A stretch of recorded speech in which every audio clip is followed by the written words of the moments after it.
বন্ধুরা চলে এসেছি এখন আমাদের রুমের পিছনে। তো ওই জায়গায় এমনি আসছিলাম একটু বসতে। এবার বসতে গিয়ে দেখি যে জায়গায় ময়ূর দেখা যাচ্ছে অনেকগুলো, তো ভাবলাম তোমাদের একটু শেয়ার করি। দেখো একদম অনেকগুলো 4-5টা ময়ূর এক জায়গায় আছে।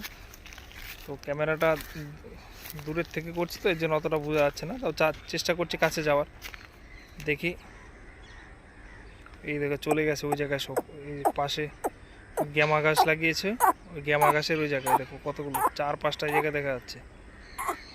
একটা ময়ূর এই সাইডে চলে এসছে, আমি মাঝখান দিয়ে গিয়েছি বলে একটু সাইড হয়ে গেছে। দেখাচ্ছে দেখো, ওই দেখো সুন্দর, কি সুন্দর মাথা, পুরো ঝুঁটি, পুরো কৃষ্ণ বর্ণের যে তোমার ব্লু কালার, হেভি লাগছে দেখো, পুরো সবুজের মধ্যে বড় বড় ময়ূর সব। এই সাইডে একটা আছে, এটা দেখাবো এখন তোমাদের। দেখো, এই দেখো আমায় দেখে দৌড়াচ্ছে, একটা একটু আলাদা হয়ে গেছে।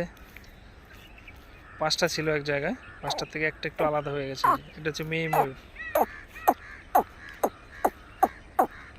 যেমন আমাদের বাড়িতে যেমন মুরগি ঘুরে বেড়ায়, সেম এরকম সাইড দিয়ে ময়ূরগুলো ঘুরে বেড়াচ্ছে, খাচ্ছে। তাহলে আজকে এটুকুই, নেক্সট ভিডিওতে আবার দেখা হবে।